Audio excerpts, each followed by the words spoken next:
Hi, and welcome to Season 2 of the Team Deakins Podcast, a collection of informal conversations between Roger and James Deakins and a guest. We never know where the conversation will take us, so listen in and see where it goes. This episode is sponsored by Aputure and its new Storm XT52, the industry's most powerful LED point source light. Brighter than a 6K HMI and powered by Aputure's revolutionary Blair light engine, the Storm XT52 is both a tunable white light and also the brightest ever adjustable color LED. Storm XT52, unrivaled output, only from Aputure. This episode is sponsored by Sandstorm, the Technodolly specialist now based at Ealing Studios in London. The Technodolly is a fully repeatable camera crane and motion control in one, allowing cinematographers to handcraft a shot and then repeat it instantly and frame accurately for visual effects. Find them on Instagram and YouTube at sandstorm_films. Today we're looking into a lighting technology, the technology of LED lighting. LED stands for Light Emitting Diode and was first created in 1927 by Russian inventor Oleg Losev. But it was much later that it became the LEDs that we know today. To help us dive into the world of LED lights, we have cinematographer Kang, who is the principal engineer for imaging applications at Aputure. He also serves as the chair for the lighting committee on the ASC Motion Imaging Technology Council. Tim, thank you for doing this. Thanks for having me. Let's start, though, with our regular question, which is, how did you get to where you are today? Were you born with just a lot of knowledge about lighting, or how did you find it? Did you want to be something else first? What's your story? Actually, my dad's a pastor, so I had zero connection to the film industry. Wow.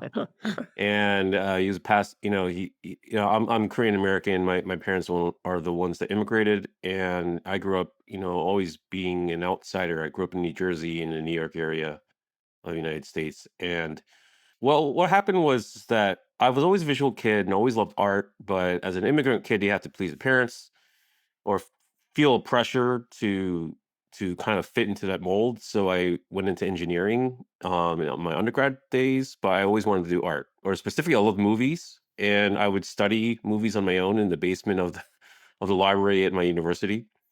And eventually, that time planted the seeds of me realizing, eventually, when I was 30, that I was a cinematographer. It took 10 years to get to that point, and 10 years of reconciling that I am not a scientist through and through. I'm an artist kind of masquerading as something else all the time. The reason why I had to go through all that is that I was an immigrant kid, so in an area that did not have a lot of Koreans at the time, so I always felt like an outsider. And I think that informed my shape as a person, but also being a pastor's kid, also being in the middle of three boys, prepared me to realize when I was 30 that I was a cinematographer, and I am a cinematographer, whether I like it or not. Because it's who I am. I'm a filmmaker, I'm a storyteller, but I'm also the middle child. And in large communities, and we're the middle children of production. We're not the ones in charge. We're not the ones at the bottom. We're somewhere in the middle, serving someone else's vision at all times. And sometimes we have our own say, but ultimately, I was born for this role, and here I am working as a nerd at a lighting company instead of being on set. So So what were you doing up to the age of 30 when you discovered that's what you wanted to be? Well, I thought I was a musician, and because I loved being in bands, and I was playing electric guitar, and acoustic guitar in bands in New York, and taking guitar lessons, and realizing nobody wanted me in their band until a certain point. And then when I was doing all that, though, I picked up a camera, and people started liking my photos way more than they liked my music. And so that was like, okay, well, maybe there's something there. And there was this point, and literally it was the day that the third prequel came out, the Star Wars prequel came out, in New York, and I was walking to B&H. There was this long line, and I was like, wait a second, this is not for B&H. This is for the prequel. So that's how I always remember the day. It was like 2005, I think. It was either going to get an amp or a camera that I had saved up for, and I got a camera. And that was literally 20 years ago. And I picked up that camera, and that was the line I drew in the sand, saying, this is what I'm doing for the rest of my life. And yeah, so I tried everything in New York. My day job was I was a researcher. That's where I get my nerd side. Ultimately, is I had to get published and work and help other people get published, and that was my technical side that I learned because I was doing biological research with microscopes, and it is storytelling, but not for a creative reason. It is storytelling to verify or discover the way that world works, the way that biology works with light and with images. And at the time, it was how do you use an image as data and process it in a demonstrable and impeachable way to say this is the data, right? I went from that to shooting weddings at night and concerts and theater shows, and eventually I realized I didn't like that because it was too much of a solo lifestyle. And that's when I realized when my wife couldn't stand living with me anymore because I was miserable because I wasn't doing what I should have been doing. And she said, you need to do something else. And she enrolled me in film class. And it was a continuing ed class at NYU. First day, it was a black and white MOS class. That's what it was called. It was 16 millimeter MOS. And they handed out the turret cameras, roll of Tri-X, and said, for the next 2 hours in this basement, you need to team up. Here's a set of low lights. Here's a light meter. This is what DP does. This is what director does. You got to shoot and edit in camera, and you have to trade positions at every single shot.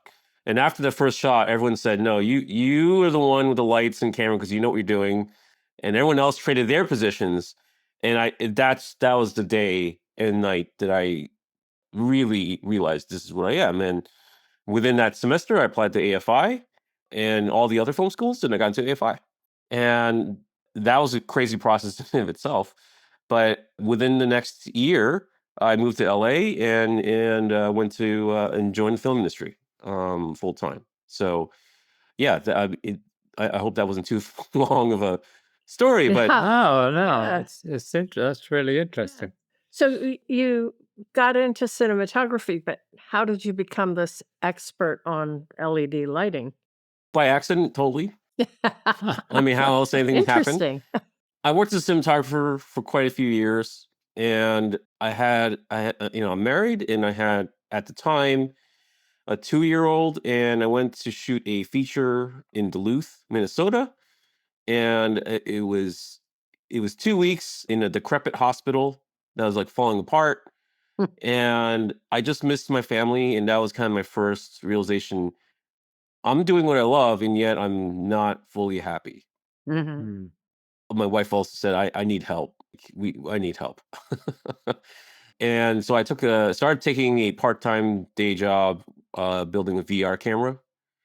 I wrote the log curve Mhm. for it. I did all sorts of other stuff to make this VR camera work. And that was a time when VR was the hottest thing. And I learned very quickly, wait, this doesn't work for cinema. The whole point of cinema is you need to direct people's attention at all times so they could follow a story. And the thing that VR was selling is, oh, you can look at everywhere at all times. How are you going to be directing somebody's attention? And that led me to look into other types of fields. And at the time, I was serving on the tech council for the ASC. I was part of the workflow committee, and realizing in the whole workflow of cinema that had all these experts weighing in on all these topics, it was all post heavy. It was lenses, it was camera, but there's nothing on lighting. And I was suffering through all these issues due to LEDs specifically. And I had gone to the Academy presentation 13 years ago that they did this whole research project on the problems with LED and color rendition. And my mentor, David Stump, ASC, I helped him write his textbook on it. And he had a whole section on lighting and metamerism and color rendition. And that kind of glued everything together to say, hey, there's a problem here. there's a lot of snake oil being peddled. So that I joined the industry in that point. Yeah. So, Yeah. though, when you first came into shooting, hmm tungsten lighting was the norm, right? Yeah. And can you tell us historically how LEDs started coming into cinematography? And obviously, the first steps are never the best, Yeah. and the history of it. I think really that, well, first of all, the history of lighting in our industry started off with daylight and muslin ceilings, right? And you would have a Hmm. turntable studio that literally turned the whole studio to make sure that you can direct the lighting. And eventually it became reflectors, and then carbon arcs came into being. Then there was mercury discharge, basically large fluorescent tubes that blinded their actors. And they Yeah. were the prototypical Kino flow banks 100 years ago, literally Hmm. 100 years ago. And then eventually the upstart, which is kind of not oxymoron. What's the word?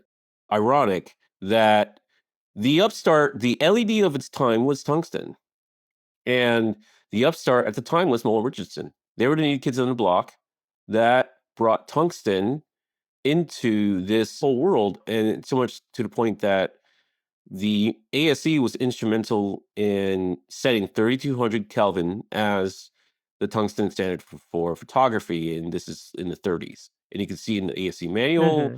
you can see in ASE articles at the time. And so tungsten and then eventually HMI and fluorescent came about because carbon arc was a beautiful color and quality of light, but impossible to work with, right? Yeah, you kept having to stop and Yeah, change the carbons, and it was hot. yeah, I mean, it is literally you're burning sticks, and you had smokestacks coming at the top, and you had a 30-minute runtime. Now, some intrepid, lamp operators would be able to ram the rods in to keep the the time going, but that was a skill that was not necessarily ubiquitous, right? So Mm. David Stump has often said to me that the one of the main rules of cinema is to succeed by the slimmest margin, right? And Yeah. I think the advent of Kino Flow really is the beginning of all this. Yeah. People were trying to use fluorescence throughout the second half of the 20th century, but it was always ugly. It was always ugly.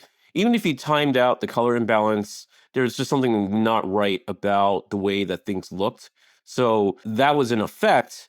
If you wanted that effect to make things look kind of sickly or not right, or you just didn't use it, right? Until Frieder Hochheim, a gaffer in Toronto at the time, came up with KinoFlow, introduced the KinoFlow tubes, and that was a revolution in of itself. And what Hmm. he did is basically he filled out the spectrum of light just enough where it succeeded by the slimmest possible margin to look good on camera, right? To make skin tones Mhm. Mhm. look passable, to make objects look passable. And it was lighter, it was faster, and I think that was what really kind of changed minds, that it wasn't just carbon arc, it Hmm. wasn't just HMI, it wasn't just tungsten. Now you have tubes. And flexible tubes, not flexible, the tubes are not flexible themselves, but the flexibility of having these tubes of all sorts of different sizes and form factors, even to the point that, you see Darius Kanji in 7 lighting, with mini flows above the matte box to be the eye light, all sorts of different things that it changed the business in the late 90s, especially in the mid to late 90s. And I think Hmm. LEDs were patented around that in the late 90s, early 2000s at the time, because there were gaffers that saw them and they were not great. The best thing they could do was just sort of act like an eye light and a video light. And then Hmm. essentially, as the technology of LED improved in of itself, you always had some gaffers or cinematographers trying to make it work. And it got to a point Hmm. in the early 2000s where you started seeing products come out, and they were all terrible. They looked like they could work, and then you threw it up on camera, and people either looked like Gremlins or Shrek, or if you timed it out, it was just something that still just felt really off, no matter what you did in post. And it was the sky panel ultimately that made people succeed by the slimmest margin with color, because it was just okay with color. It wasn't so great.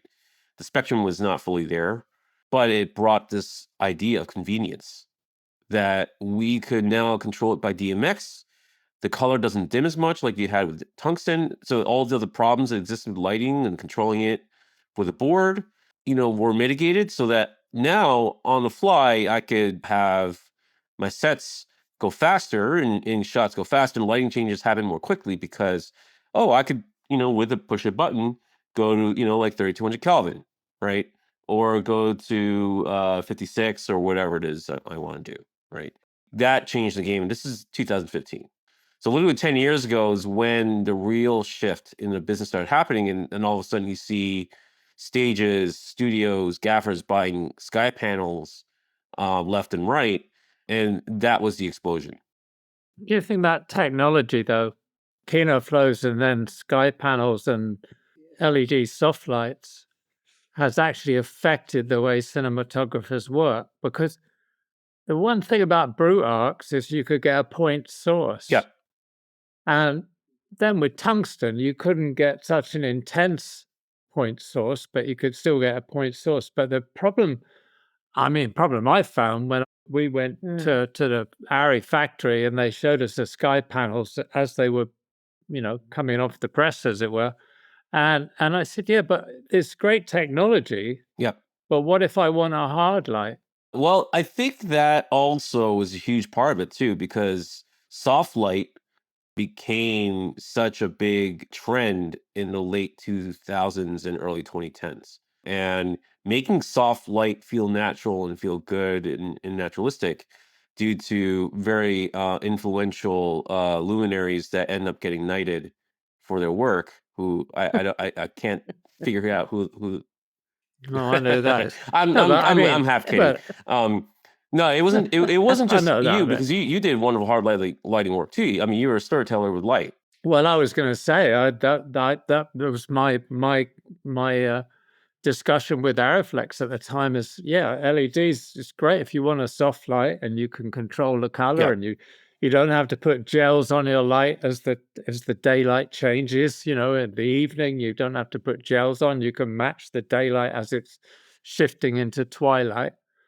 But then I always said, but what are you going to do about hard light? And that's Yeah. still only just, well, it probably is only just being overcome now, isn't it? Exactly. Yeah. I mean, even then, it's still a challenge now. But yeah, at the time, people were still using. I mean, it wasn't like a full light switch change. I mean, LEDs, like soft lights, were rapidly adopted for what soft light can do, and panels, and Right.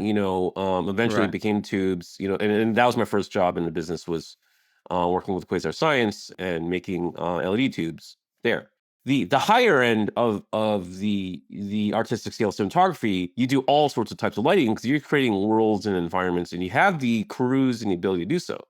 But the bread and butter really is more documentary style or interviews, corporate stuff, commercials, etc., that are just showing off products.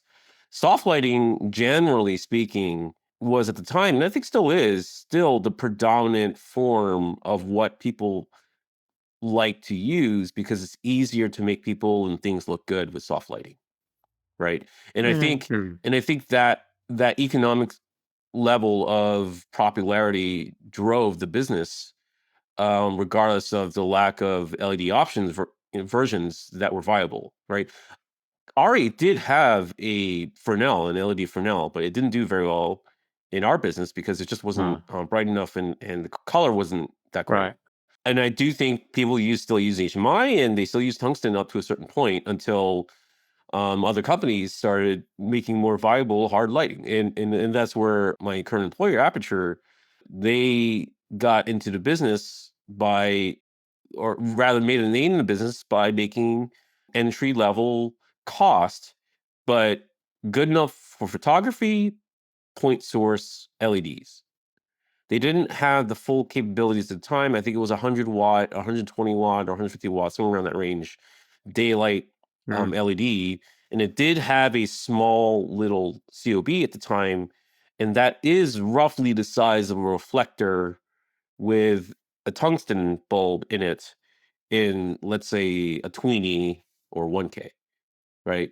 So you Right. start approximating the quality of light with LEDs with that, and Aputure really started booming. And I would say this is 2018, 2019, somewhere around there. I think no, 2017. Yeah, 2017 was when I think I started first hearing about them. And in 2018, I started seeing them in trade shows, and by 2019 they had already taken off, and everybody else started following suit, with the COB. I wouldn't call it a revolution per se, because COBs were out for some time, but the popularity of COBs, which is a term in the LED industry, if you don't know, it's just a way that you can shrink down LEDs to fit in a disc. It stands for chip on board, and really it's just the smallest disc that you can get of LEDs to make it into as close to a point source as you can get. I hope that sufficiently answered the question. I was listening to one of your kind of seminars of that, and you were talking about environmental lighting. Yeah. Can you talk more about that? You actually mentioned a lighting situation that I had in 1917. Yeah. Or it's just creating a big fire gag, which is all done with tungsten sources, actually, because we couldn't find any LEDs that would fit that bill. I mean, it's an interesting thing with a tungsten source. Like, I mean, I do candlelight or something by bouncing a small tungsten source off a gold reflector. And the equivalent to do it with an LED, you've got to kind of program the light not only to flicker but to change color, Yeah. as if it were a tungsten bulb. And sometimes I think, well, why go with an LED and spend all that time programming it when you can just use a tungsten source and actually just do it on a dimmer? Yeah. I definitely agree with you. When I started out, that was definitely the right way to go. Was still, just do it with tungsten, because even at the time, even if you can trick the eye to see the color of orange and yellow, it was not the actual spectrum of it. And so tungsten, the actual spectrum of tungsten dimming down, matches the actual identity of light, which is spectrum, it's energy, of fire. It's literally the same thing. It's something burning. Whether it's a different material of carbon versus metal, you still had something burning and giving off energy at the same temperature. So you end up getting something that matches. Now, LEDs are not burning. They are, points of energy of different types, and you have to construct it. So if you tried to do a gag with a sky panel with fire, it just didn't really look great. Like, even if you can sort of fit, like match the quality of light, if you had a wall of sky panels and you put a video plate on it and you did all the accurate work to make the colors right of the video going to it, it still doesn't fully get there, right? Now, when you were doing 1917, or when you also did Skyfall, which was the same kind of concept, right? You had the burning house. How was that being done? Was it just flickers, or was it a fire plate that your programmer was throwing onto? No, it was just flickering on the dimmer. Yeah, so they sort of just programmed it randomly, right? Yeah, and because there was a number of lights, then sort of we broke it into sort of 3 or 4 circuits. Yeah. So different lights were pulsing at a different speed and a different time in relationship to one another. So you get this chaotic feeling of flame. Yeah.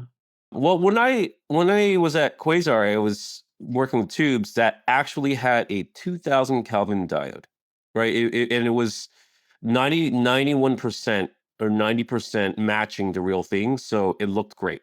And it looked great. That warm candlelight diode looked fantastic. So we were able to pixelate it. And then I did all the work based off of my DIT and DP background to figure out, how do you properly calibrate it to work with video, right? So that the video is basically works like a video screen in terms of understanding color values of video. But then now you can therefore light with images light with light with Photoshop, right? Or light with DaVinci Resolve, or whatever, or Premiere, or whatever video editing software you have. So that means that you could and this is when Mandalorian was starting to, come out, and this is around the pandemic time. This is actually before the pandemic. You could take a video plate and put it onto lights. Now, this has been done for 20 years in the live venue world, but this was done to make fancy light shows. It wasn't done to light people accurately. So the thing that I tried to figure out was, how do you light people accurately? And the real test ultimately was to replicate what you were doing in these. I'm a cinematographer. This is a natural thing I want to do. Is I want to have real fire. I want to have real fire coming out of LEDs, and so we had banks of these LED tubes, and they're pixelated. And I was sampling the video and throwing it onto the fixture as if they were fireplaces or whatever the thing that was burning, and it worked. And we have videos from the time to demonstrate this, of when you're doing a fire gag with multiple tweenies, it kind of just doesn't look right. It's enough serviceable because you succeed by the slimmest margin on camera, because you've got warm and cool, warmer and cooler, and flickering from different places, so you sort of feel the dance of light. But when you actually had a bank of tubes and you put a video of an actual fire onto it and mapped it, and all the colors were correct, and more importantly, the spectrum was correct, it looked like fire on our faces. It just felt right. The way it moved in the shadows, the way they danced. Right. All of a sudden, the uncanny valley went away, right? That was 2022, 2021 time period. And since then, that's what, I've been striving to be able to get the industry on board and say, this is not just a single company's thing. This is where the lighting community came in and say, hey, we need to figure out what white light is, and get manufacturers to understand, if you unlock this, you unlock creativity, and you will get more simple pathways to get the effects that people want, for visual storytelling. So it is possible to do all this stuff with LED. And it is definitely now, more than any other time in history, now possible to light with images that you have in your head, whatever the idea is. And that's what excites me, and that's why I've stayed in this this side of the business for so long. So something that you talk about taking taking firelight, but you also at one point I heard you talking about taking a painting, Yeah, and actually using that as a reference for the lighting you're doing on a set. Can you talk about that? Explain And why would you want to do that? well, there's the literal aspect of doing it versus the figurative aspect of doing it. If you're literal about it, I mean, it's just because you're weird and you just want to do something funky, right? I had somebody, it was weird in a fun and good way, which is, cinematographers prize these things, right? And gaffers, we all love doing these crazy ideas where, if they were doing a documentary on Vermeer, let's make our key light the girl with the pearl earring. So you throw up a picture of the girl with pearl earring onto your fixture, and that becomes your light. And the color balance is off. Well, then you can color grade the image a little bit to get the color balance to look right. The final color balance to look right. That's the fun literal thing, but. Well, I don't understand. Well, I didn't understand you were actually talking about a Cézanne painting or something.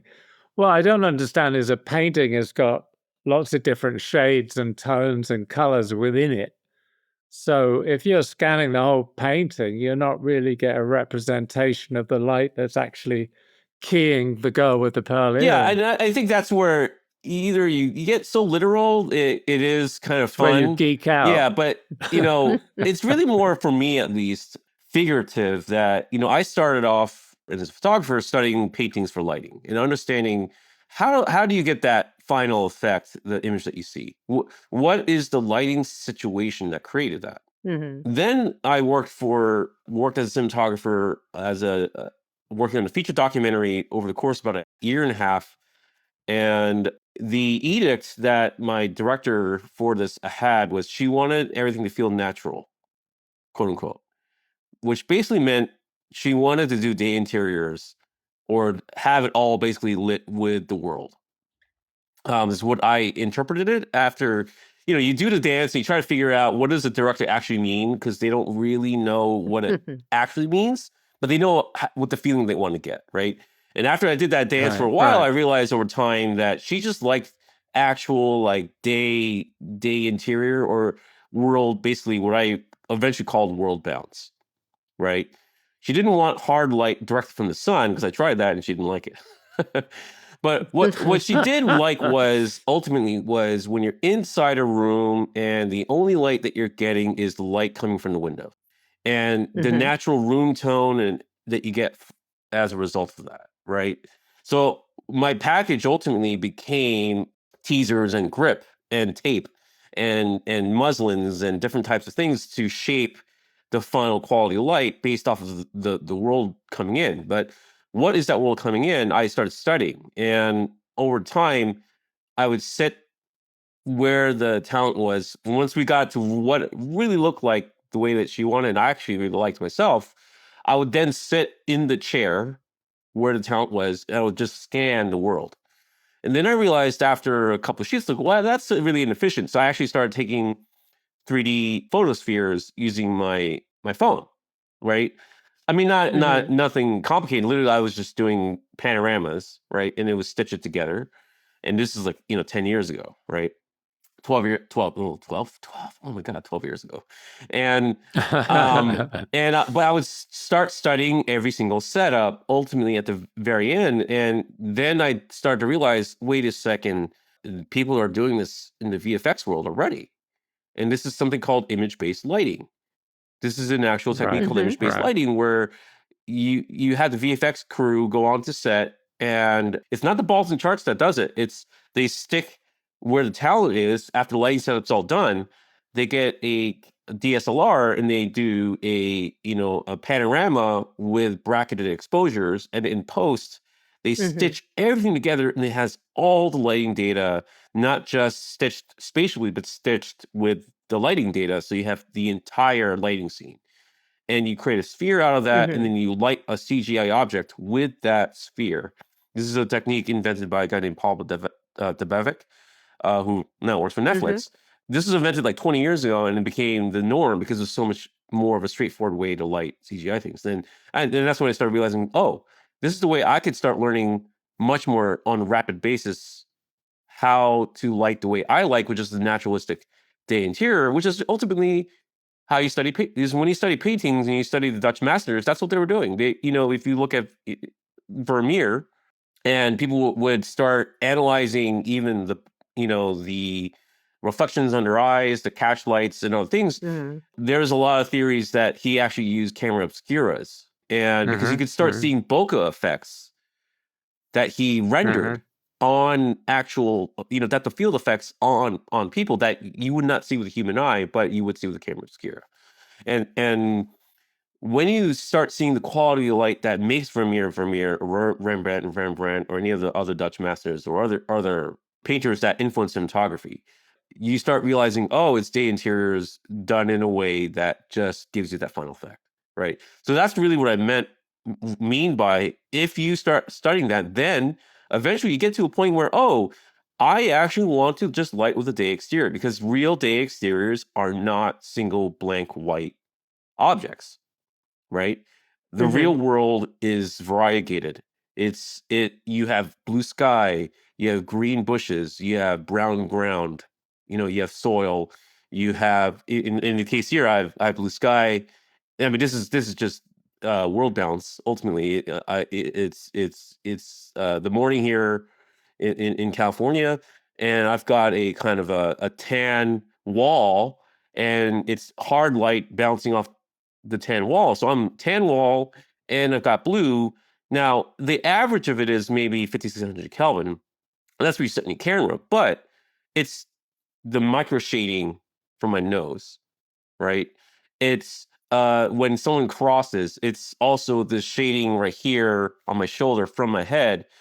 These are the subtle tells that gives you the visual cues that you've learned from a lifetime of seeing people, that we all know. is that this looks real because this is what reality is, and this is why things look the way they do. And that's what I was starting to explore during my Quasar Science days, and I've continued since in my Aputure days. Because ultimately, in order to do that, you need to have the mixed sources, but you also need to have the actual spectrum in the lights to match the real thing too. And once you do all that, it all just sort of comes together. Once you have all those ingredients, where yes, you recreate basically what is figuratively creating that effect in that painting, and you start getting the final impact of what you like. Now, we've done it so many different ways. I mean, I've studied all. I was on the on the Deakins website when I was in film school 10 years ago, and I want to make it in feel insecure about Yeah, that. really. Feeling old now. Yeah, really. Well, no, I'm in my good. mid 40s now, so but when I was studying photography actually in film school as well, I was on the Deakins website and studying the way that you lit a lot like Shawshank Redemption and other and No Country for Old Men, etc. And I kept up with it, and a lot of what you were doing was that, like, you were augmenting and you were recreating real life situations, but controlling it. Muslin bound, Right, yeah, absolutely. unbleached muslin. Why are you using unbleached muslin? Because unbleached muslin actually, as an object on a physics-based level, matches the physics of real life brown things. It just matches the world. That's why Exactly, yeah. unbleached muslin looks great, Yeah. because it is the real thing. It's just untreated cotton, right? It's a natural material, so that's why it looks great. But you don't just do unbleached muslin; you start mixing it up, And I remember in my AFI days, there was a British technique called lucky dip, where if you wanted to make a scene feel more real, you went into your gel bin of CTO and CTB of the weaker levels, 1/8, 1/4 Yeah. levels, and you close your eyes and you just kind of grab the bunch, and then you threw up the different ones all over all the fixtures. And what that gives you is, from that lucky dip, is just the randomness of reality, right? Yeah. Which again is what ultimately is image-based lighting, ultimately, right? Is I have an image Right, of the right. world, and I'm using the world to light my scene in practice. So Right. What I wanted to ask you, yeah, I mean, I'd find more interesting than actually creating the whole space. I mean, I love working on locations. So obviously, one of the big problems of working on location, if you've got an interior exterior, is the daylight's constantly changing. The clouds come over, or then the sun comes out. And then in the old days, you'd put NDs on the windows, and sometimes you'd either add a quarter CTO or a quarter CT blue or an eighth or whatever if you're being really kind of tricksy. But now, can you actually have a camera that's scanning that light source, whether it be the daylight changing from sun to cloud to twilight, and can you have that programmed? Can you have your lights programmed by that yes, absolutely. capture, so that you would never have the problem that we had, with tungsten sources, that you were constantly having to adjust your lighting physically, and they would have to make the call whether you were going to shut down the shop for half an hour while all the grips went and put NDs on all the windows or gelled the lights and all the rest of it, which was probably just as bad as when you had to retrim all your carbon arcs, Yeah. and I remember that too. I'm old enough to remember I did use carbon arcs and have to wait while the electricians were trimming them. So basically, the advantage of an LED system is you can overcome all those problems by just having a capture system. Exactly. And the tools that the VFX industry use to capture an HDRI plate applies to this too, as I was mentioning earlier. And Right. it's gotten so simple Right. that there's I don't have it with me here. There's a 360-degree camera. They're popular with the influencer world, but there's a more professional one called the Ryko Theta, and it's they have the prosumer version, but they have the professional one. I think it's like only like $1,000 for a professional. That's really not that much, right?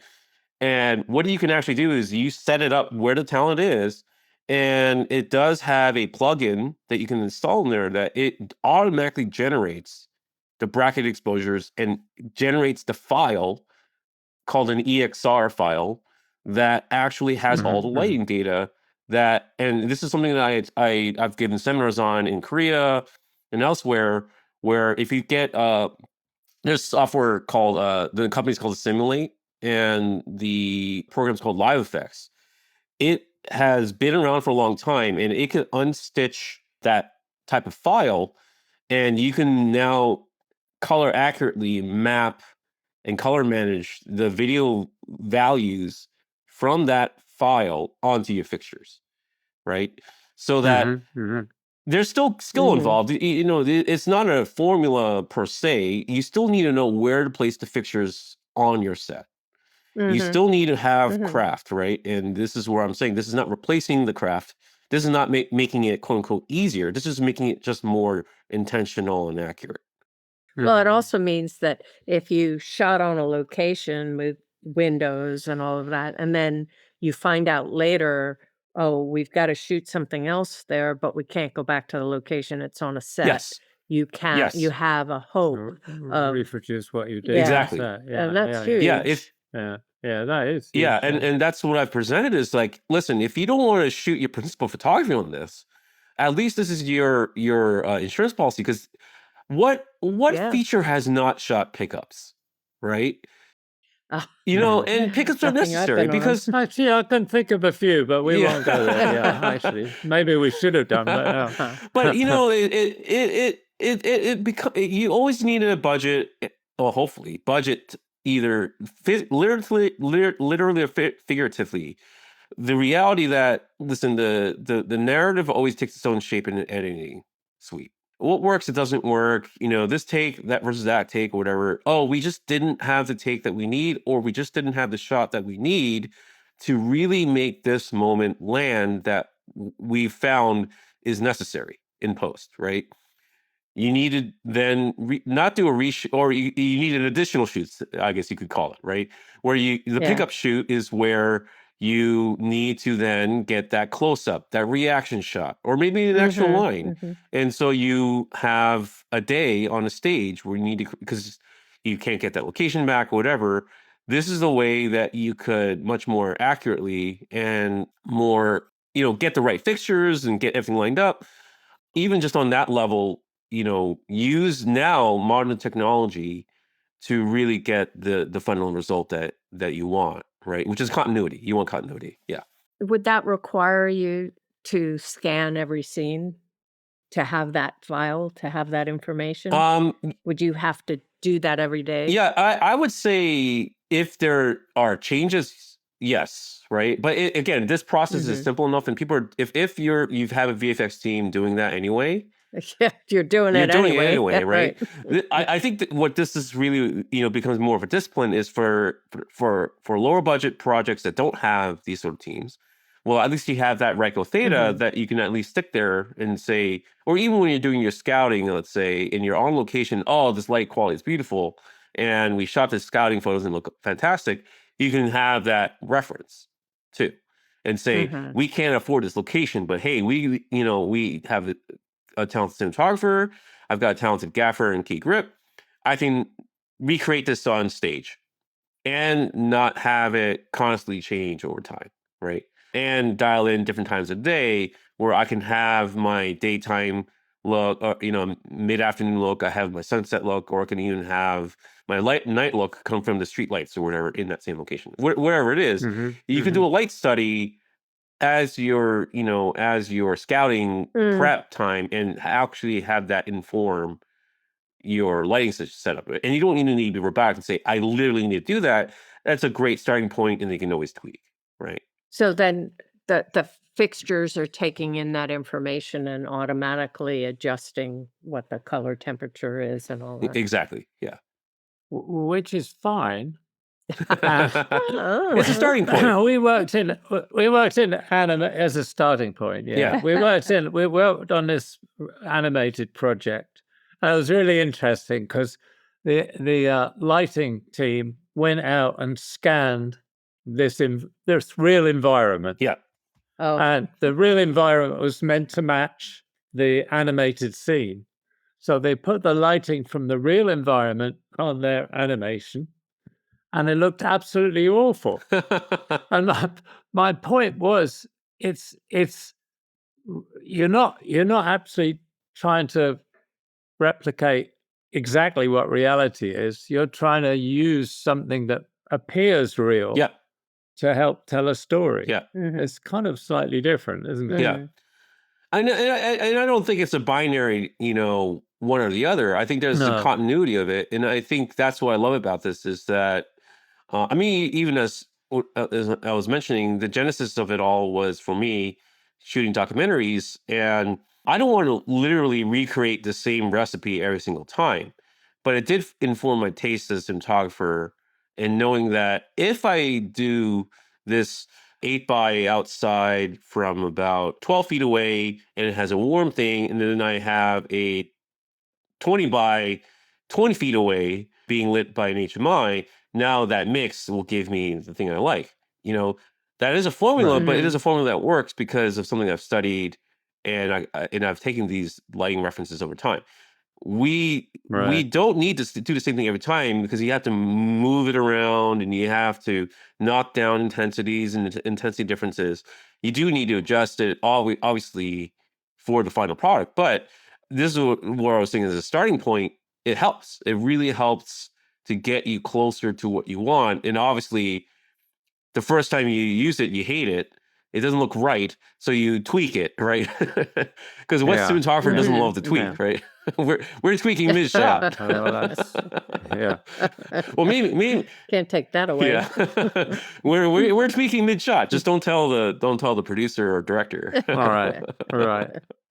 Where do you think the technology? What's the next big development with the LED lighting and that technology? I mean, goes in my head that if you put what you're talking about, capturing the light in a real situation, then yeah, why don't you use AI and do the whole thing as a as a kind of animation or virtual reality? You had experience doing virtual reality. Yeah. How do you see things evolving? Well, in terms of our craft, AI is scary for a lot of folks. And the thing that I think, well, first of all, with AI, that I think will not hold is Gen AI for everything. It just can't hold for too long because even the process of doing Gen AI kind of stinks, kind of sucks because if you think about like and I'm not saying this even from an artistic standpoint. I'm just talking from a practical standpoint. If you think about Google searching 25 years ago or searching for something on the web, right? The act of finding information on the internet at the time was, well, you're rolling the dice. You don't know what you're getting. So much so that it became a joke. It became a function on Google that says, I'm feeling lucky, where you click the button and you kind of roll dice and it just goes you straight to that thing, right? It's a play on the idea that we have this insecurity that we don't know if we're going to get what we want, right? When we're searching for something. Well, here we are 25 years later. That hasn't changed. To this day, when you're Googling something, you still don't know if you're going to be getting what you want exactly. Now, as an artist, as a filmmaker, when you have an intention, that kind of stinks. If you really want a red dress to be the way that you want, you get the red dress to be the way that you want, right? Or the lighting or whatever it is. And Gen AI is always going to still have that same exact dynamic of, I don't know if I'm going to get what I want. And I don't want that insecurity all the time. There's always going to be that insecurity in Gen AI that on a fundamental level I see as a barrier to it being everything, let alone on just a nuts and bolts level, let alone the higher level principle of it's regurgitation. It's not natural. It's not going to be the real thing. And that's the obvious stuff that we all know is the issue with Gen AI, right? As filmmakers. Now, when it comes to the future of lighting, therefore, you can relight in post. And in AI technology, not Gen AI, it is using some sort of that stuff, but you can train models to relight, and it's gotten pretty good. And it's getting better and better. But the thing is, you still need to spend time in post, relighting in post. And how many times? It's why it's a joke. We joke that people will fix it in post, right? Because we know that they don't have the budget or time really, and it's gonna if you have a mistake, something that doesn't look great on set, you kind of have to live it in post because you don't want to spend the time and money to do it. What producer really wants to, right? Now, sometimes you have to. Sometimes you have to when it becomes so objectionable that you have to fix it in post, but 9 times out of 10, most of the time, people, end up using the worst take with the worst lighting because it worked best for the scene, and much to our chagrin. So that's why I think that, like, ultimately getting things right in camera, number one, is still going to end up being what people strive for, right? In which case, all these tools that we're talking about are always still going to be relevant, in my opinion.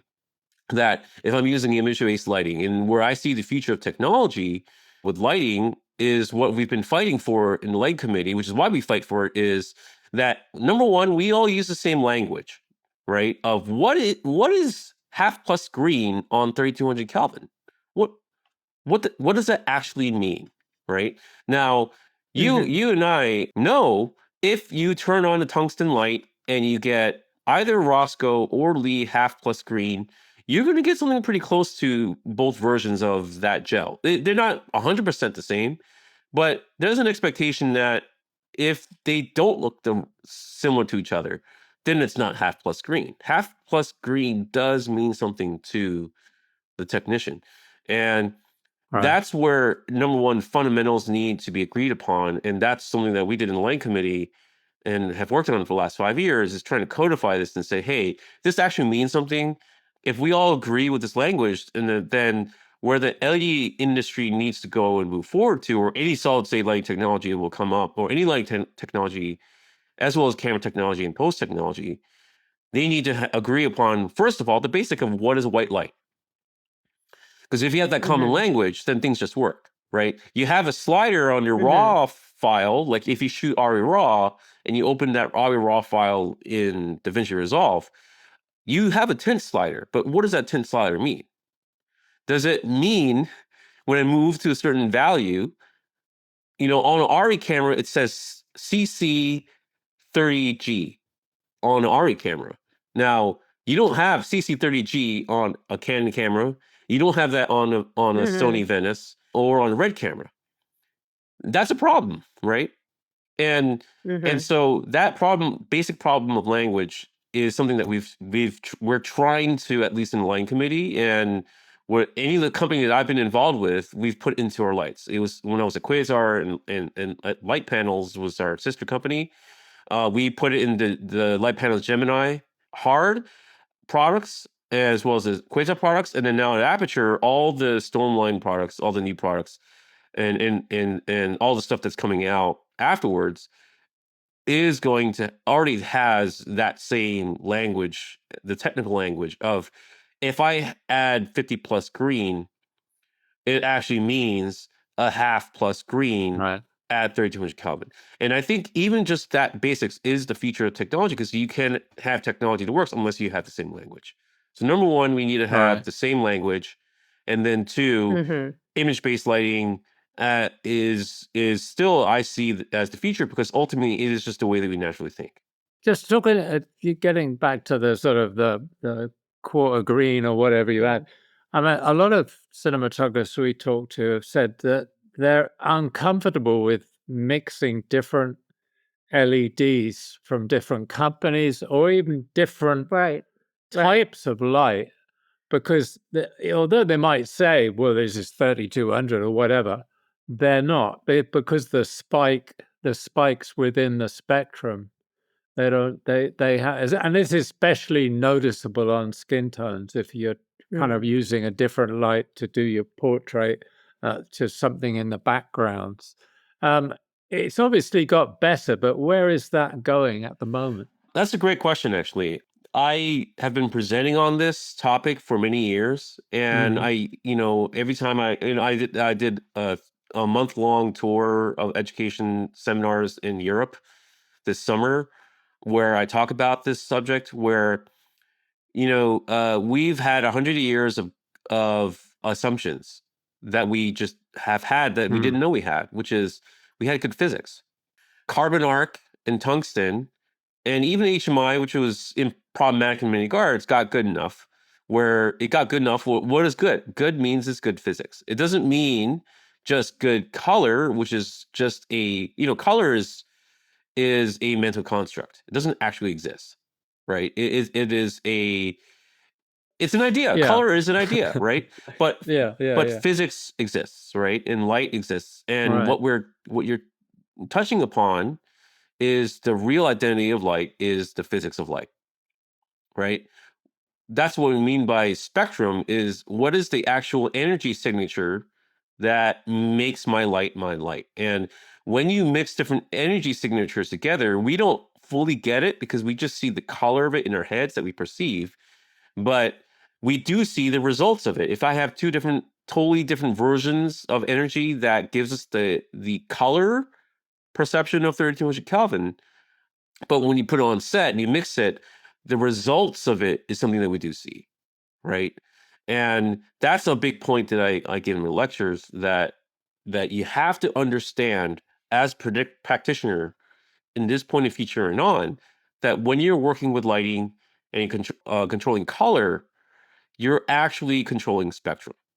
And if you can understand that for the rest of your lives, you're going to have the right tools to work with. And I think that's something that in the ASC Light Committee with Whitepoint, with the ASC Whitepoint, we define everything as an energy signature first and say, when you say 3200 Kelvin, cameras are designed to work with specifically a tungsten or black body or basically an energy source of something burning that is 3200 degrees Kelvin hot. And when you work with something that is at 5600 Kelvin, it's not a black body source that we know as something burning. It's a black body source called the sun. And it's the sun that is burning, shining through the Earth's atmosphere and filtered through the atmosphere. And there's an international standard for it called the CIE Daylight series. You have cameras that are calibrated to either type of energy, not just the color. Cameras are calibrated to these two types of energy. And if you know that's the case and you want, let's say, accuracy to that, then and fidelity to that, then you need to make light sources that match what the camera can perceive of that energy as much as possible. So you're not matching the color, you're matching energy first. And that includes plus green. If I have a half plus green, it's not just the color of adding a green diode to give you the perception of half plus green. You need to have a certain type of diode that will give you the spectrum of half plus green, that therefore I can now mix 5 different sources of different types of LEDs or actual tungsten with a half plus green on it, and it'll all blend and work together, right?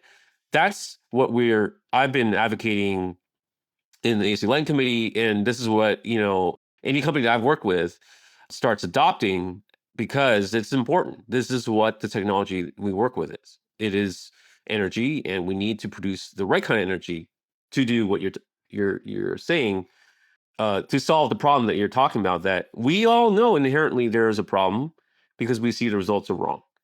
And when you fix the inherent source of the problem, which is energy needs to match, then you solve that problem. Yeah. I mean, that kind of thing's always been a problem. It's like early days of fluorescent lights. You would look at the lights in a supermarket by eye and think, oh, that's fine. And then you would see the result if you were shooting on film, and it was way off and probably flickered as well. So you'd have those issues. Then you had the issues of gels getting too hot and burning out.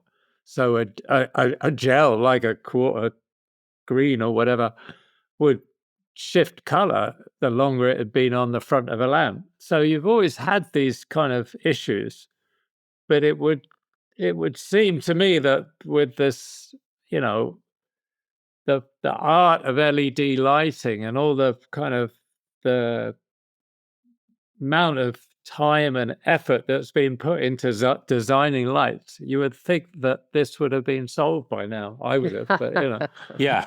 we're still the cinematographer is still dealing with these inconsistencies of light source, as you say, of inconsistency of energy sources, and it seems to make a color meter even more important than it ever was. Yeah. And it's not even just a color meter. It needs to be something that reads spectrum, right? Well, yeah, and that gives you the actual energy signature is what you need to have to measure. Now, even on that front, you can at least get, on the most basic level, a spectroscope, which is a $10, little plastic little guy that you literally point a slit opening in it, and you can see the spectrum of that energy, right?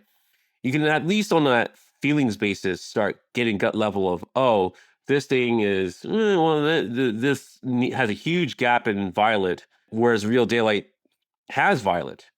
So if I want to extend truly the feeling of the daylight, I need to have a light source that has that violet energy in it, right? These are the sorts of things that you can start on a gut level, start getting, even if you don't have the money to shell out for an expensive spectroscope. But yes, these are the sorts of problems that I was suffering through as a cinematographer 9 years ago, and that's why I joined the LED industry to tackle these issues as one of us, and because it takes a cinematographer to point out the real problems, right? And that's where the feature is going. Hopefully, if I can get all the lighting companies to agree, which is herding cats. I mean, also like it's tough because I work for a lighting company, so it's hard for other companies to look at me and say, oh, well, he's just giving that one company's spiel, but really it's right. But I've worked for multiple lighting companies, but all these ideas ultimately came not from a lighting company. It came from our work in the ESC, and it came from the Academy, the Oscars. They have a SciTech Council. It came from their work. They have a metric called the Spectrum Similarity Index, with the acronym is SSI. It's just a metric that tells you, does one spectrum match another? It doesn't even tell you that you have to match tungsten. It's just an identity indicator to say, hey, if I want true yellow light, right? If I have a tungsten with sterar yellow on it, that's an actual spectrum of yellow, not this green spike and red spike that I've mixed to trick my brain. I need the actual spectrum of yellow to actually be the spectrum of yellow for it to work, right?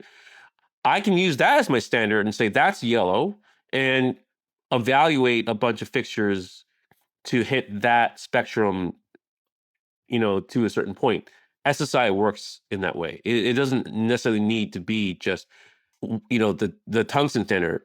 So if I have, let's say, unfortunately, one specific brand of LED that I used, right, on principle, and I don't have access to that brand anymore in post or when I'm shooting my pickups, I can at least use that concept of SSI and say that I metered that light and I have that spectrum of that light. That becomes now my relative standard for this shoot. And now I can evaluate all these other fixtures and say, hey, this one gives me an SSI score of 90. 90% of the spectrum is there to match my hero light, right? That's important. And that's an actual pathway forward to say, hey, even if I don't have the perfect tool, at least I have a means to evaluate on a real basis, not just a perception basis. What is the spectrum that a camera sees, and how do I compare the two to get there, right? This is the pathway forward, and it's an education thing, ultimately. Well, and I think in the cause of education, perhaps you could define spectrum Yeah. for people that may not be clear on it. And that's what I do in my classes is people, the difficult thing is that I mean, now. yeah, yeah, Okay. and that's what I've been trying to do in all my classes and seminars, etc. But I'm only one person, and film schools are trying to teach this, but they just don't have the people to teach it because this is a difficult topic for people to explain and understand. I'm in the process of creating materials. There's a wonderful cinematographer named Gordon Arkenberg out in New York he just wrote a book. I think it's coming out soon. I forget the name of the book off the top of my head. I'm sorry, Gordon. He's tackling this subject as well in his book. David Stump in the book that we work together, digital cinematography, he talks about it in there. Spectrum matters, and I think that as long as you understand that there are tools out there like SSI to say, hey, this is not just some impossible standard to hit. There's a real tool out there to say, hey, I now can use a meter to compare two things together and say, I can have the confidence to say that these two lights will match. And yeah. And so what I'm asking you is, what is spectrum? So people who Got it. don't Sorry. understand what Yes. you're referring Yeah. to it. Sorry, Yeah. my wife never fails to remind me that I get so stuck in my head I don't actually listen to what people are saying. And Yeah, I don't know anybody like that. Do go on. Spectrum is simply just is light is energy, right? It is energy. And the way that you can understand energy is that there's different types of energy. You have a way of understanding energy as something called a wavelength, which is just a single type of energy. And light has multiple types of wavelengths or multiple types of energy. You have a range, you have a gamut, or you have a spectrum of different types of energy in a light. And I call a specific light has something called a spectrum fingerprint. It's got a specific signature of its spectrum, and that's why I call it a fingerprint, for lack of a better term. Because I think people can understand that, a concept of fingerprint, that a fingerprint is unique to every individual, and every single light has its own fingerprint, right? Daylight has a very distinct fingerprint. And if you look at the spectrum of daylight, it really does have a fingerprint that you can learn to recognize. Same goes for tungsten. Tungsten, whether it's 3200 Kelvin or 2800 Kelvin, it changes its balance, but it has a very distinct, smooth fingerprint. In my classes, I show that fingerprint and say, remember this, please. What you have that your cameras are designed to work with, it looks like this. And you can easily look it up thanks to Google. Now, don't use ChatGPT per se, because you don't know if you can trust it. Yeah, what you're getting. Yeah. Right. But at least with Google, it'll point you to more scientific pages that are scientific pages. Or even Wikipedia has a pretty decent page on tungsten, and and if you look up the words CIE daylight, it'll show you CIE daylight, and what that standard is. But it is a signature, and it is something that you can learn to recognize. So yeah. Right. Yeah, it would seem I think this conversation might seem quite daunting to a student starting out in the film industry, because there's the connection you said just now of what the camera is going to record, because each camera, whether it be a Red camera or an Alexa or Ariflex or whatever, Sony, or film, is recording a different. it's reacting differently. It's reacting differently to that different spectrum. So you've not only got the variation between different sorts of LEDs versus tungsten versus a brute arc, but you've got their relationship to the recording mechanism. Right. Yeah. So it's kind of quite daunting. And my point is really What is your point? the only way to find out is to test. Yes, right? absolutely. I mean, Yes. I remember early days of LEDs. Gaffer in the UK, Biggles, and I would go and test every LED light that once we liked the look of, and test it in different circumstances to make sure that it looked like what we hoped it would look like. I mean, otherwise you can get bogged down in the science, and it's good to know the science and the theory, but unless you actually test it yourself But that's physically. what you're Yes, saying Yes. too, is absolutely. you're Yeah. You cannot understand spectrum. You can only understand the results ultimately, right? Right. And so you Right. need to know the results you get from spectrum, right? So in my classes, I teach how to test.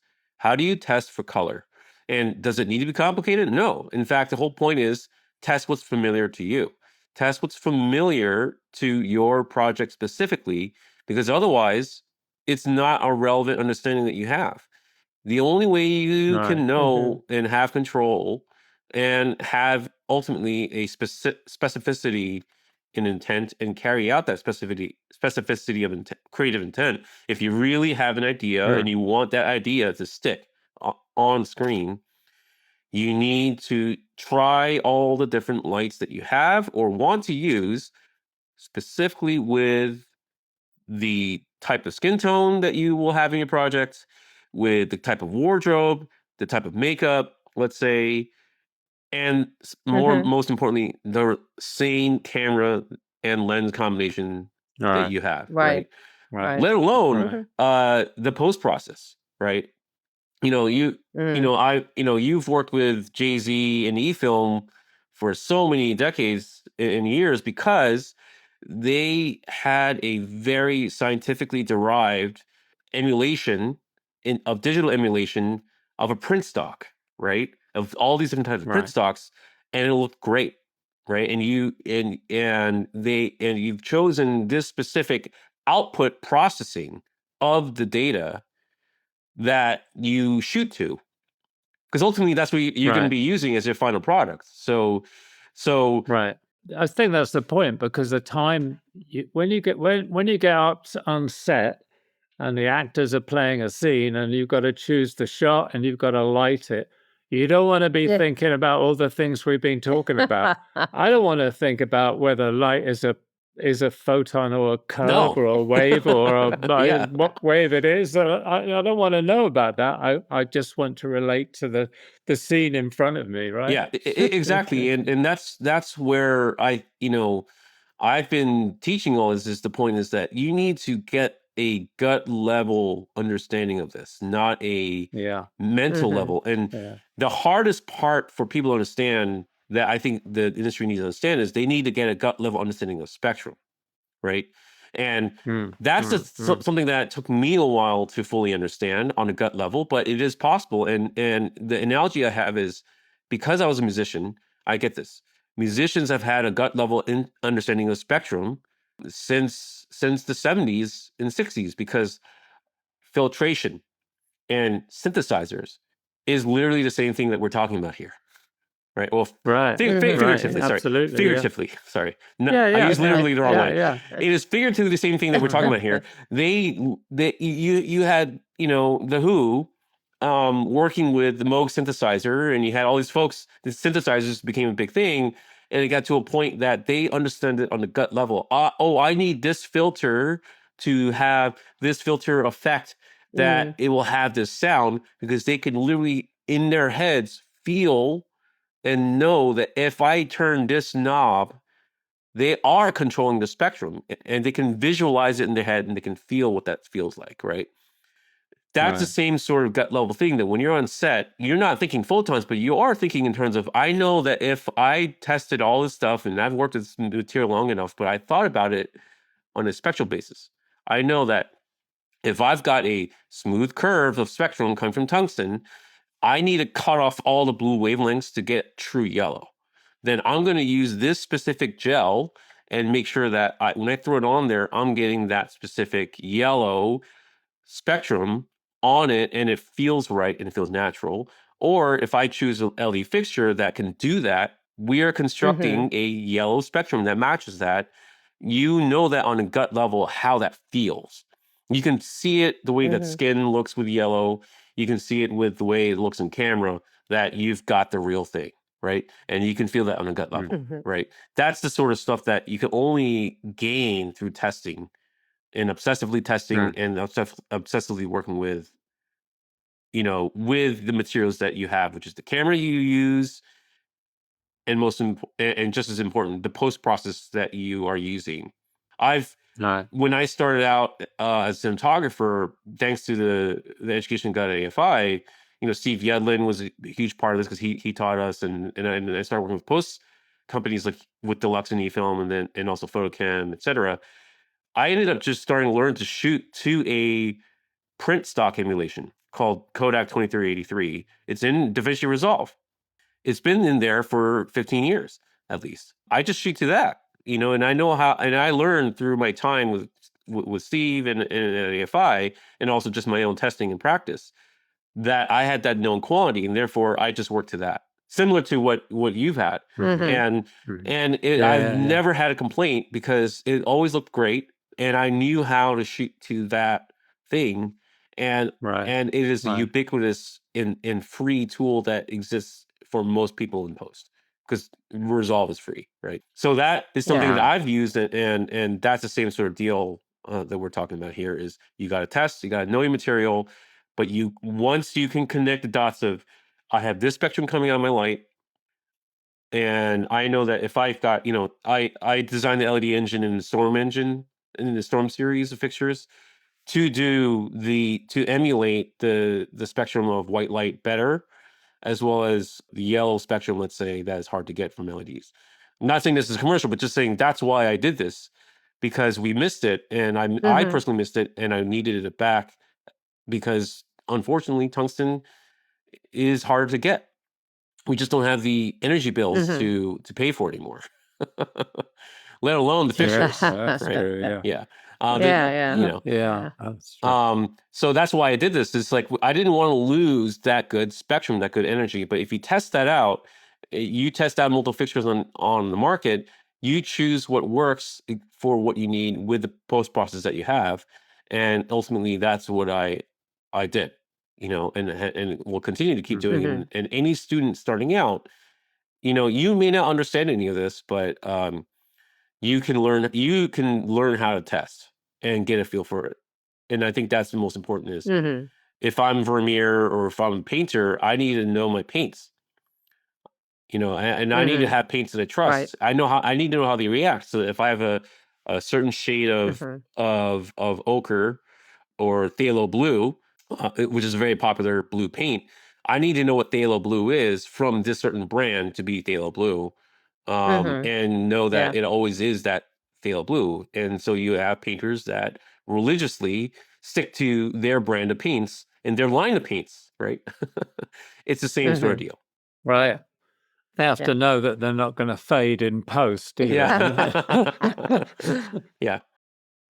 I think campy technology, we need to learn how to embrace it, but the only way you embrace it is you understand it and you learn it. And LEDs is at this point, it's no different than the other technology. It is ubiquitous. It's there. Don't take anybody's word. I think literally, you always need to take it with a grain of salt and learn the material yourself. That's why I always say to everybody in all my classes, don't take the marketing, don't take even my classes. My point is just try it yourself, learn what works best for you, and what actually is the material. As long as you know what that is spectrum, and you know what your paint is made out of, you're going to succeed. And that's just our hope, I think, for all of us. We want filmmakers to succeed. Telling their stories. So, yeah. It's great. It's great because we want to get the whole sort of spectrum of different, so to speak. Yeah, so to speak. Of different approaches and different technologies about the film industry. So a wider range as we can get. So this has been really great. Thank you so much. Well, thanks for having me. It's been really good. It's been really good. It's the biggest honor for me to speak with you guys. Oh, no. Come on. If you'd like to sponsor the Team Deakins podcast, let us know at pod@teamdeakins.com. Thanks for listening. If you want more information and further discussion, check out the forums at www.rogerdeakins.com. Becoming a member is free, and you can ask follow-up questions there. And be sure to subscribe to the podcast for more new questions and topics. Also, check us out on Instagram at team.deakins. See you next time.